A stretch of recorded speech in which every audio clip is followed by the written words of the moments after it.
buat YouTube. Nanda sudah bisa dengar suara saya? Bisa, Pak. Oh iya. Nanda rumahnya tinggal di mana? Alamatnya? Banyu Biru. Di Banyu Biru. Di Iya. di apa itu? Sama nasi goreng cahaya itu dekat. Ya, naik terus, Pak. Pasar. Arah Wirogomo. Oh, jadi masih naik terus itu ya? Mm-mm. Emang di situ ada pasarnya, Mas? Ada, Pak. Kalau pagi Cahaya tok ya? Baru, lurus. Gimana, Pak? Kan kalau pagi aja ya? Kalau Iya. siang Kalau nggak? sore udah tutup. Siang itu masih ada? Yang sepi, sore tutup. Oh gitu. Ya. Nah, aku kan sering main ke Banyu Biru juga. Ya kan rumahnya pojok sari ya, deket tonan. Kamu pakai ini apa, kartu apa? Gitu. Eksis. Apa? Eksis? Pakai Eksis, Pak. Lancar Eksis? Lancar. Gitu ya. Eksis itu setara sama Telkom sama kayak XL ya? Betul ya? Iya, sama. Lu pakai yang berapa sebulan? Pakai yang 48 48.000 itu berapa? 48 giga. Oh, berarti 1 giganya itu hitungannya 1.000 gitu ya? Enggak, Pak. Itu kalau pakai voucher murah, Pak. 12.000 2 giga. Kamu pakai yang Ini aku bulan?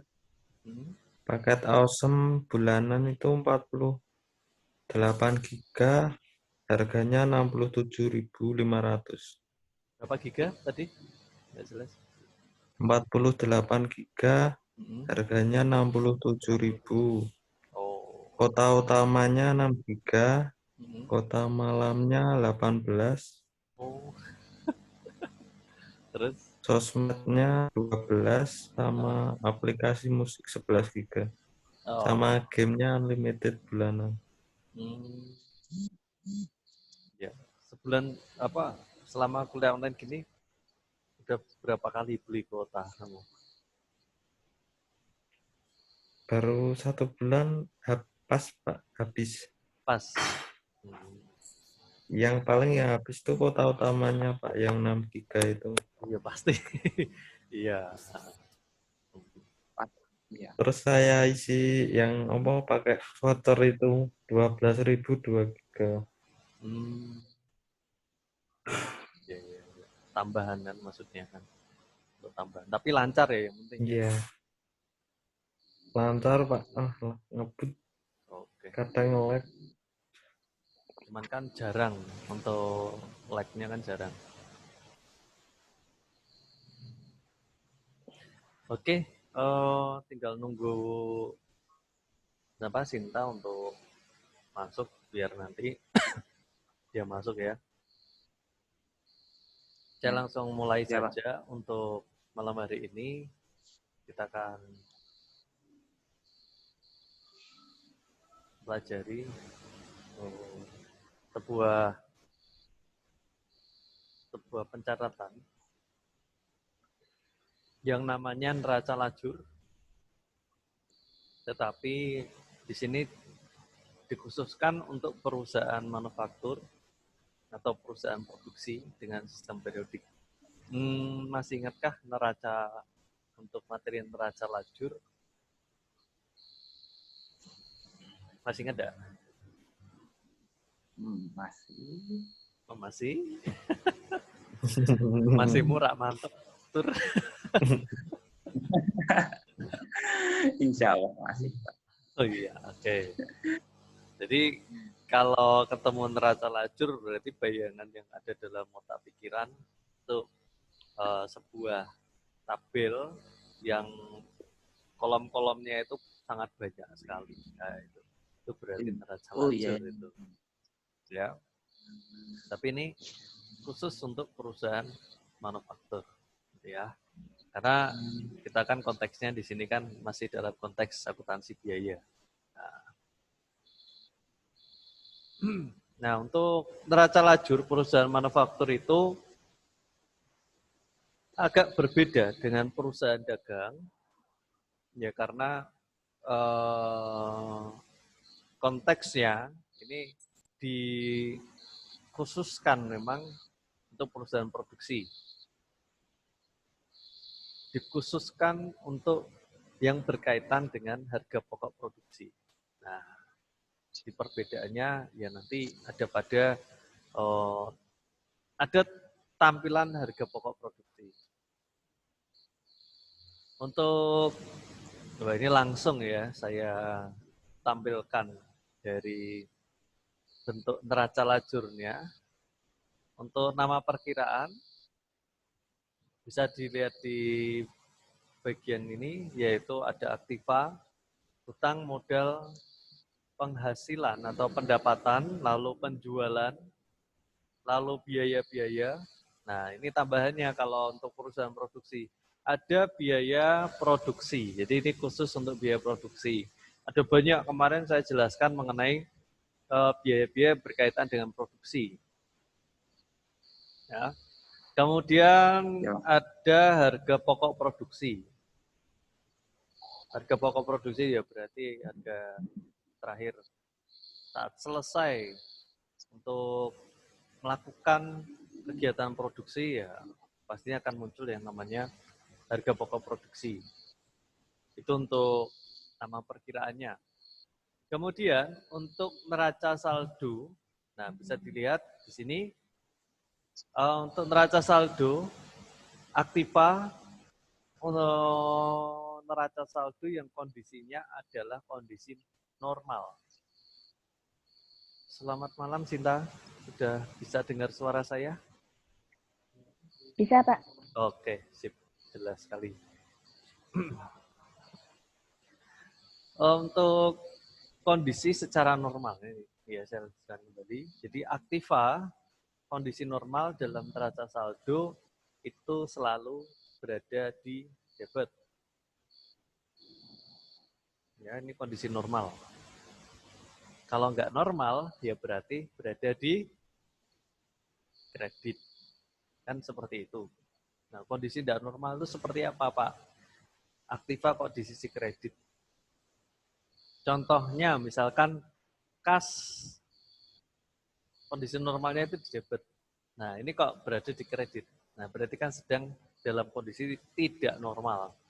Kondisi tidak normal ini berarti sedang mengalami yang namanya defisit atau kasnya itu minus. Ya. Jadi kasnya ini minus. Itu berarti kondisi yang sedang tidak normal. Hutang. Hutang bila bertambah atau hutang dalam kondisi normal itu berada pada kredit. Modal juga sama, berada di kredit. Penghasilan atau pendapatan untuk kondisi normalnya berada di kredit. Penjualan juga berada pada posisi kredit. Lalu untuk biaya-biaya, kondisi normal berada di sisi debit, dan biaya produksi kondisi normalnya berada di debit. Oke. Nah, jadi ini saya katakan berada pada kondisi normal. Lalu, yang berkaitan dengan neraca lajur. Tapi sebelum saya masuk jurnal penyesuaian, saya balik sedikit. Untuk neraca saldo, itu kita peroleh dari mana ya? Ada yang tahu? Mungkin?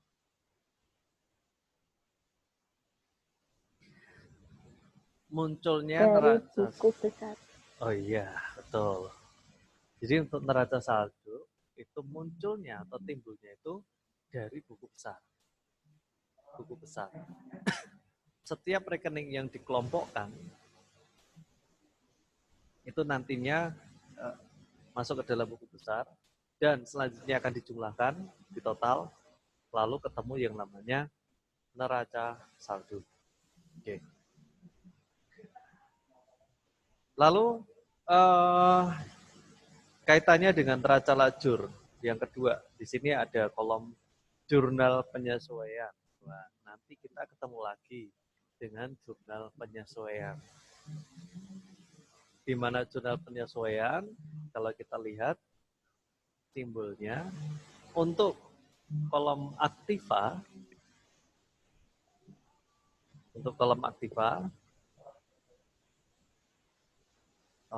jika bertambah masuk debit, jika berkurang masuk kredit, gitu ya. Untuk hutang, jika bertambah kredit, jika berkurang debit. Modal, jika bertambah debit, kredit, yang berkurang debit, dan seterusnya. Kalau untuk posisi yang ada di sini, itu sama dengan rumus jurnal umum yang sudah pernah saya berikan di semester-semester awal. Dan juga nantinya juga kita akan ketemu dengan jurnal penyesuaian lagi. Ada kemungkinan minggu depan ya akan saya sedikit buka kembali materi yang berkaitan dengan jurnal penyesuaian. Bila Anda lupa, misalkan, ya, bila lupa, ya nanti akan saya bukakan kembali. Tapi kalau masih ingat, ya syukur alhamdulillah, berarti tidak harus mengulang materi yang sudah pernah saya jelaskan.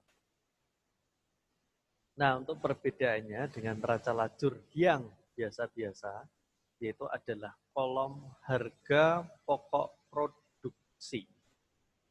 Nah, untuk kolom harga pokok produksi ini, rekening yang masuk di sana adalah rekening yang berkaitan dengan biaya produksi.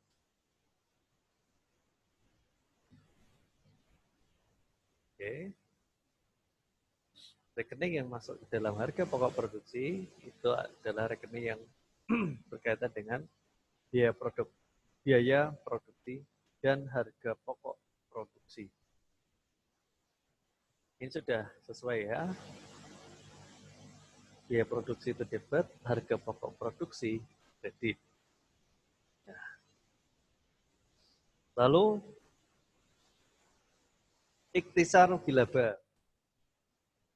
Yang masuk ke dalam kolom ikhtisar rugi laba yaitu adalah penjualan jika bertambah masuk kredit dan biaya-biaya bertambah masuk debit. Biaya-biaya di sini konsentrasinya adalah biaya-biaya yang berkaitan dengan kegiatan di luar produksi. Antara lain ada biaya administrasi, mungkin ada biaya pemasaran, dan lain sebagainya. Sehingga nantinya akan ditambahkan dengan harga pokok produksi, lalu akan ketemu yang namanya laba atau rugi. Gitu. Kan kalau rumusnya untuk mencari laba atau rugi itu kan penjualan dikurangi biaya tambah harga pokok produksi. Nah, kalau lebih besar penjualan, nah maka laba. Tetapi jika sebaliknya penjualan lebih kecil dari biaya tambah harga pokok produksi, maka akan masuk ketemu yang namanya rugi. Kemudian yang terakhir adalah neraca. Untuk neraca, aktiva masuk debit, hutang semuanya masuk hutang kredit, modal kredit, dan penghasilan. Nah, penghasilan di sini misalkan seperti pendapatan lain-lain ya masuk kredit. Ya. Jadi ini pencatatan neraca lajur pada perusahaan manufaktur atau perusahaan produksi. Nah, saya mau tanya kembali pada kalian semua. Ini neraca lajur berapa kolom ya?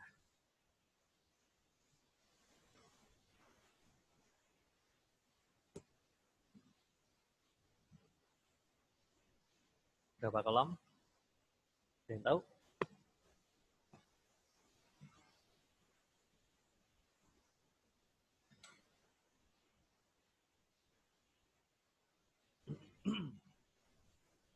Ada?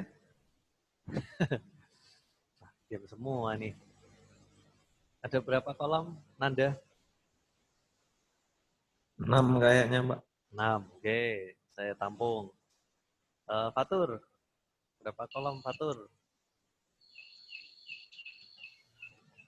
Ya kayaknya 6 Pak ya. 6. Oke, ya tidak berubah ya. Nah, Cinta, berapa kolom kah? 6. 6 juga. Oke, ya. Nggak ada yang ini menawar nih. Jadi cara ngitungnya pada setiap kolom itu silakan dihitung. Satu kolom ini berisi 2 kolom. 11 berarti, Pak. 1, 2, 3, 4, 5, 6, 7, 8, 9, 10. Jadi 10 kolom. Nah, perkiraannya nggak dihitung gitu ya. Nama perkiraannya tidak dihitung. Jadi di sini ada 10 kolom. Hitungnya jadi neraca saldo di sini ada 2, JP ada 2, HPP ada 2, laba rugi 2, neraca 2. Nah, kan ada tuh neraca lajur yang 12 kolom.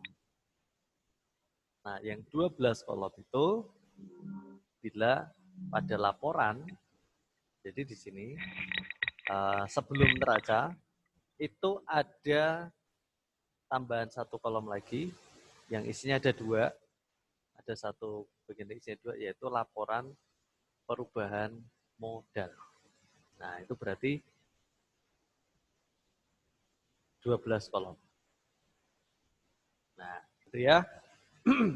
Kalau 6 ya berarti cuma ini aja nanti. Neraca saldo sampai harga pokok produksi. Oke. Begitu ya.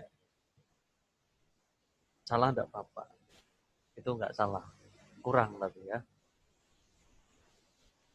Oke, saya lanjutkan kembali. Nah, ini merupakan contoh laporan neraca saldo CVST Komakmur pada bulan Desember. Nah, kita lihat di sini untuk posisi aktiva itu mulai dari kas sampai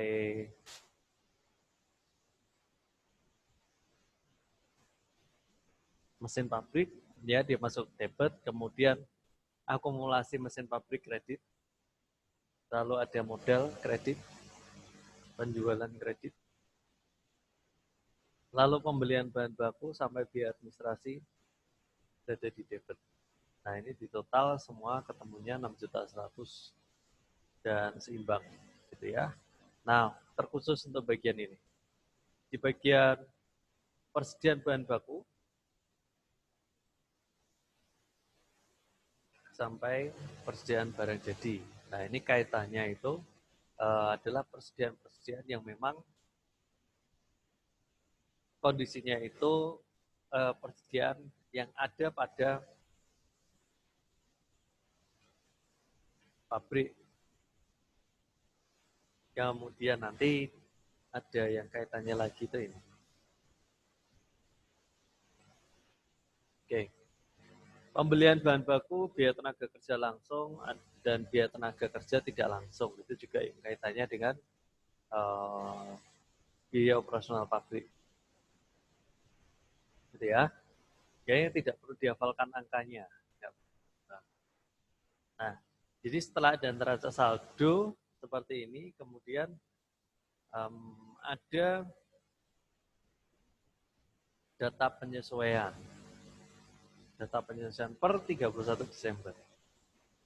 Yang pertama, untuk persekot asuransi mesin pabrik untuk 2 tahun dan dibayar tanggal 1 Januari. Itu yang pertama. Kemudian yang kedua, biaya tenaga kerja tidak langsung yang belum dibayar itu ada 100.000. Kalau yang pertama itu masuk first asuransi, yang kedua itu masuk ke hutang gaji.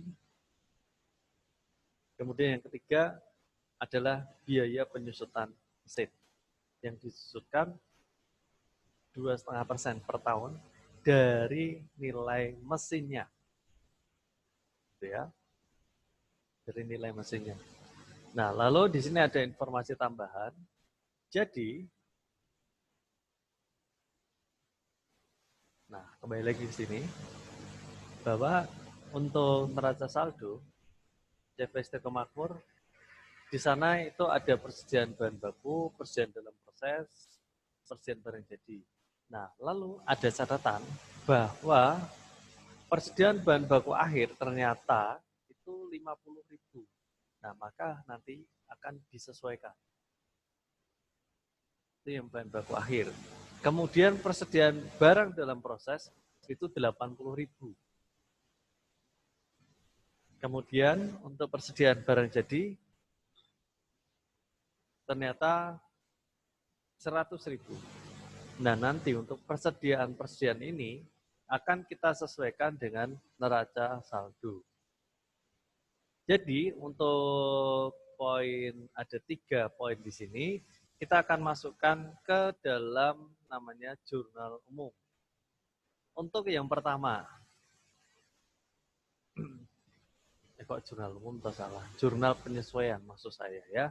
Maaf, saya relat tadi ya. Untuk yang pertama, yang berkaitan dengan perskot asuransi. Di sini yang diasuransikan kan mesin pabrik ya. Maka jurnalnya yaitu biaya asuransi mesin pabrik pada perskot asuransi. Nilainya itu 25. Dapatnya dari mana nilai 25 itu? Kalau kita melihat dari 2 jurnal sebelumnya tadi, bahwa perskot asuransi di sini tertulis 50.000. Sedangkan 50.000 itu ternyata digunakan untuk 2 tahun. Maka untuk 1 tahunnya berapa? Ya pastinya 25.000. Loh Pak, kok murah banget Pak? Contoh ya. Namanya contoh itu ya bebas. Kan begitu ya.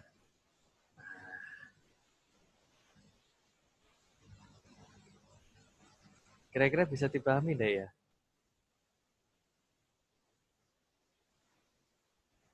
Halo? Ini masih pada online semua kah? Iya, bisa, Pak. Benar, Pak. Bisa. Nah, jangan pusing-pusing ya. Jadi saya pengen Anda itu belajar itu menyenangkan ya. Saya nggak mau membebani apa yang sudah membuat kalian pusing ya. Jadi kita bikin happy saja ya. Serius tapi santai. Sampai. Iya. Kan gitu ya, Fatur ya. Ya, Pak. Nah, mana Mama nggak diajak belajar? Nggak mau, Pak. Nggak mau, nggak apa-apa. Biar nanti bisa diajak diskusi sama kamu, kan gitu kan? Ya. Heeh. Pulang kerja. Oh gitu, ya oke. Saya lanjutkan kembali untuk yang kedua. Untuk yang kedua di sini biaya tenaga kerja tidak langsung yang belum dibayarkan. Nah, terlihat pada neraca saldo bahwa tenaga kerja tidak langsung itu 500.000. Nah, yang belum dibayarkan adalah 100.000 sehingga kita buat jurnal penyesuaiannya biaya tenaga kerja tidak langsung ya. Biaya tenaga kerja tidak langsung pada hutang biaya tenaga kerja tidak langsung. Jadi kalau yang belum terbayarkan, maka masuk ke dalam hutang. Berapa nilainya? 100.000. Oke. Lalu yang terakhir yaitu untuk penyusutan, di mana penyusutan tadi 2,5% dari harga mesin. Nah, kita lihat harga mesinnya. Mesin pabrik di sini sebesar 2 juta. Nah, 2,5% dari 2 juta berapa?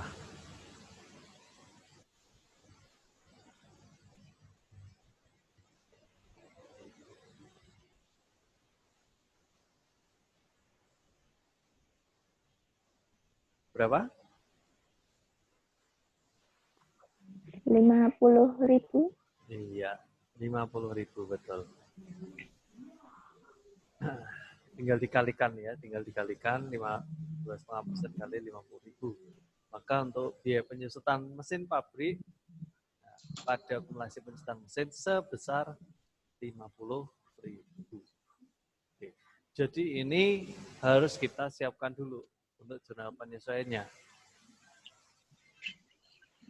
Karena akan kita masukkan nanti ke dalam neraca lajur. Gitu ya. Sekarang saya masuk ke neraca lajurnya. Oke. Oh. Saya buka secara ini dulu.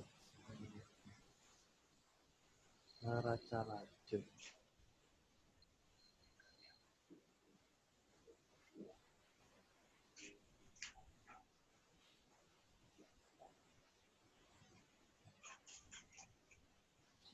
Benar. Oke. Ini udah muncul nih. Jadi untuk neraca lajur itu seperti ini.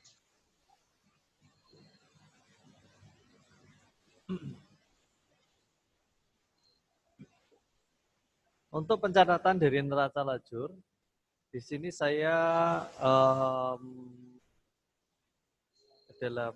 saya masukkan ke dalam ribuan sehingga angka-angkanya tadi itu saya kurangi 3 angka di belakang koma. Ya.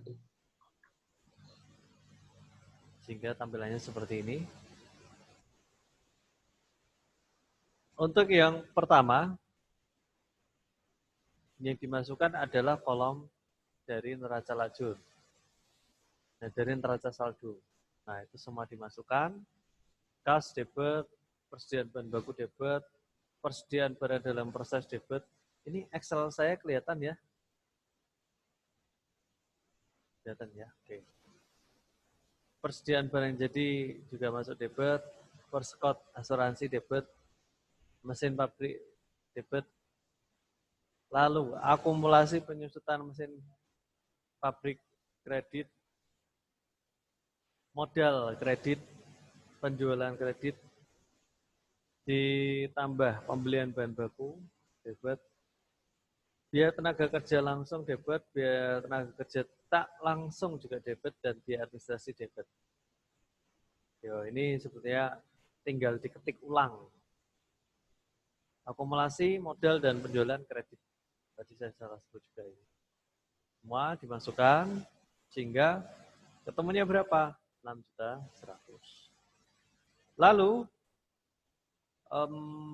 kita tambahkan yaitu jurnal penyesuaian yang dimasukkan. Pada skot asuransi, kalau kita lihat di sebelah kiri, sini, skot asuransi dia masuk kredit, sehingga sebelah kanan ya. Saya masukkan ke sisi kredit. Kemudian akumulasi penyusutan. Ini catatan pada jurnal penyesuaian ini ya. Akumulasi penyusutan kredit masuk ke kredit jadinya. Lalu untuk biaya tenaga kerja tak langsung masuk debit, ini juga disesuaikan dengan jurnal penyesuaian masuk debit.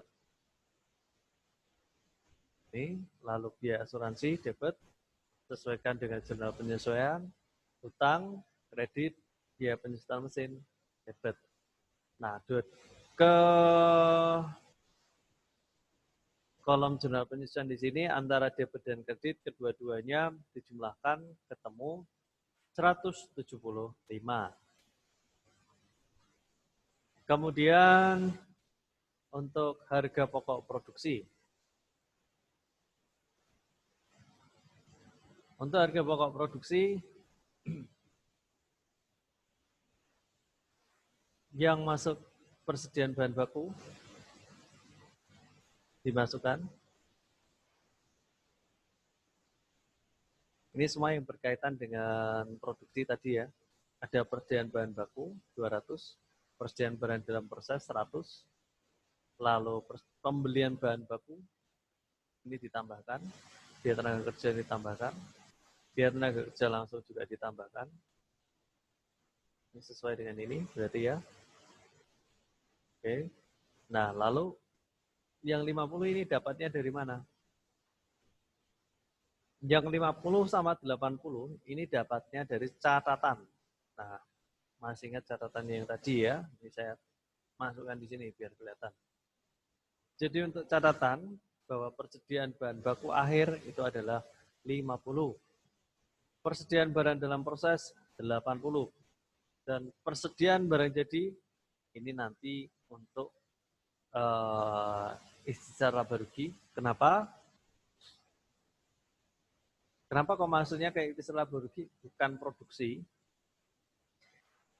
Sebuah catatan bahwa persediaan barang jadi itu adalah produk yang siap untuk dijual.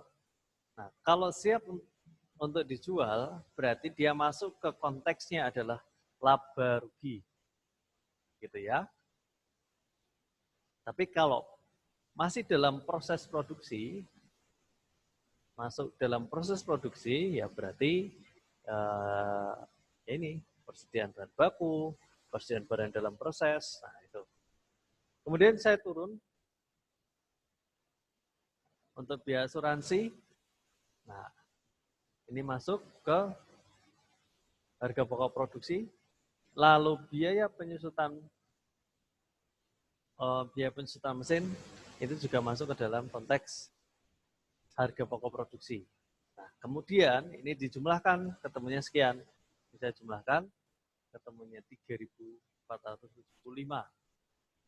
Nah, sedangkan di sisi kredit 130.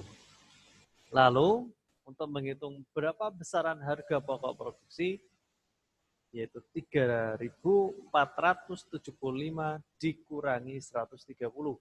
Maka ketemunya 3.345. Oke. Seperti itu? Bisa dipahami?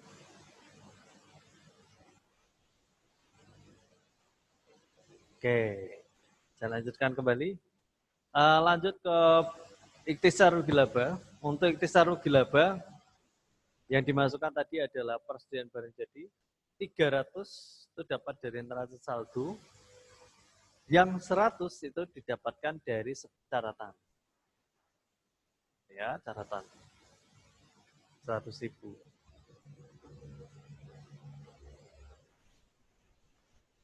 Kemudian penjualan itu masuk ikhtisar rugi laba, dan terakhir adalah biaya administrasi. Biaya administrasi kenapa kok tidak dimasukkan ke dalam harga pokok produksi? Karena menurut materi-materi yang minggu lalu, jadi biaya administrasi itu di luar kegiatan pokok produksi. Jadi dia maksudnya ke laba rugi. Setelah dijumlahkan di sini, untuk totalnya yang debit itu 650, ini untuk biaya-biaya. Kemudian 4.100 ini untuk pendapatan, penjualan. Lalu, jangan lupa bahwa ketika kita mau cari laba, biaya-biaya yang dikeluarkan ditambah harga pokok produksi, baru kalau ini sudah dijumlahkan, maka untuk mencari labanya 4.100 ini dikurangi total biaya ditambah harga pokok produksi. Maka ketemu 105. Nah, jadi 105 ini adalah laba perusahaan. Kok sedikit, Pak? Ya, enggak masalah. Yang penting untung. Oke, ini ya. Jadi keuntungan labanya 105. Dapatnya dari mana? 4.100 dikurangi 650 tambah 3450. Ketemunya 105. Dan yang terakhir adalah kolom neraca. Untuk kolom neraca yaitu mencatat sisa-sisa akhir dari neraca saldo dan juga harga pokok produksi.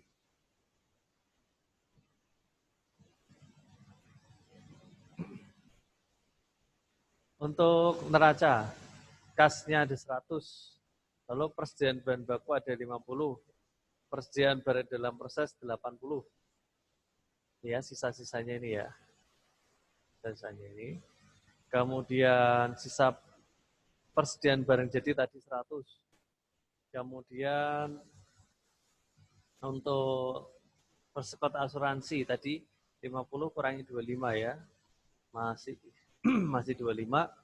Mesin pabrik 2000, kemudian akumulasi perusahaan pabrik dan modal. Ini di total semuanya. Untuk debitnya 2.355, untuk kreditnya 2.250.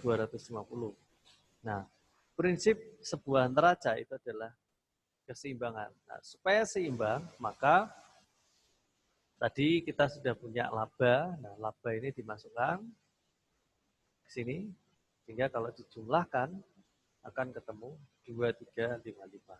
Atau dibalik, 2355 dikurangi 2.250, maka akan ketemu 105. Berarti di sini cocok dengan laba atau keuntungannya. Oke.